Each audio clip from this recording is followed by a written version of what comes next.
ça fonctionne comment déjà? Zut. Là. Bon.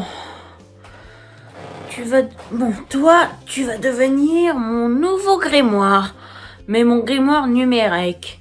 Et comme tout grimoire, je vais devoir te donner un nom. Bon. Je vais te nommer Crow. Quoi? Bon. Crow. Comment? Qui je suis? Bon, je vais te faire des présentations. Je m'appelle Matt et j'ai 17 ans et je vis encore chez mes parents. Pour te dire, c'est mon dernier jour avant la rentrée.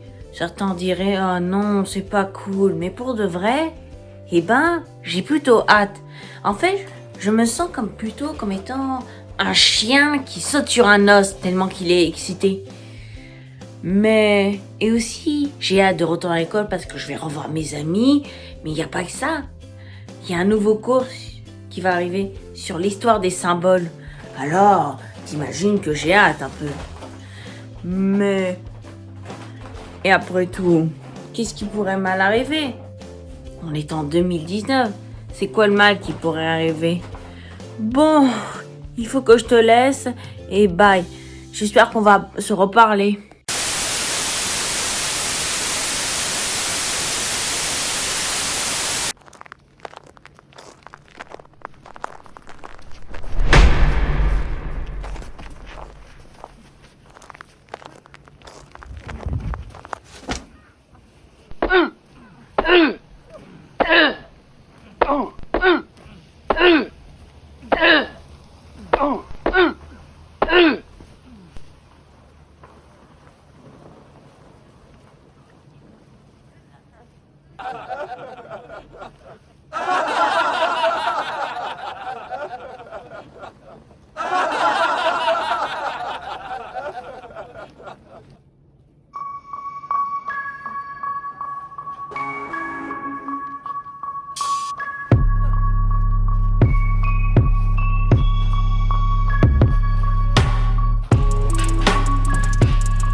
Quelle journée vraiment merdique.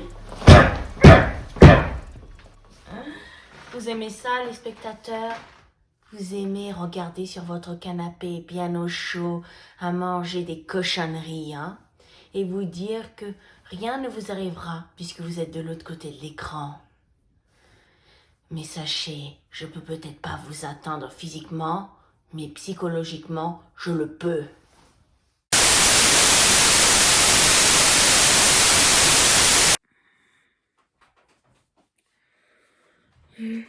Tu sais, allez, Crow, ça fait 2 mois qu'on s'est pas parlé. Désolée, je devrais te parler plus souvent, mais j'ai un peu de mal. Mes parents me fait voir un psychologue en ligne à cause des crises que j'ai. Tu te souviens? Avant, je te parlais que j'aimais l'histoire des symboles. Depuis quelque temps, j'écoute de plus en plus de théories des complots. Avant, je pensais que c'était du grand n'importe quoi, des idiots qui disaient n'importe quoi juste pour se trouver intéressant, mais j'ai l'impression que la plupart pourraient être vrais. Pas tous, mais pas qu'il y ait l'Atlantique sous le triangle des Bermudes ou qu'il y a les Illuminati qui nous contrôlent. Non, je sais pas. En fait, depuis quelque temps, j'entends des petits soufflements. C'est comme si quelque chose soufflait dans mon esprit. Je sais pas. Ça, on dit que souffler, ça aide à à sortir les émotions négatives, mais j'ai l'impression que ça fait rentrer des idées sombres dans ma tête. Ça ne sort pas. Et j'ai l'impression que parfois, ces idées me souffrent que j'arrive à comprendre certains symboles. Je pense qu'il y a des messages cachés partout. Et parfois, je me dis que le philosophe Descartes avait peut-être raison sur certains points. Sur certains points comme quoi on est manipulé depuis le début, je sais pas quoi, mais qu'on est, tout n'est qu'illusion, qu'on est observé en fait derrière. Qu'est-ce qui nous dit ça? Peut-être que on n'est juste rien que des données numériques, ou comme dans le show de Truman, on est sur une immense scène, une scène qu'on pense que tout est réel, mais en fait tout est manipulé, et même ceux qui pensent ne pas être manipulés sont manipulés en fait. On est observé. J'ai l'impression que c'est ça qui arrive. S'il vous plaît, Crow, tu es l'un d'entre eux, pas vrai? Alors aide-moi. Je suis ton ami quand même. Aide-moi à sortir les voix. Aide-moi.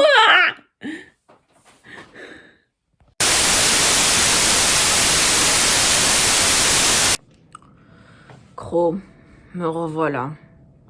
2 mois sont passés depuis que je t'ai parlé. Je veux dire, encore rien n'a changé.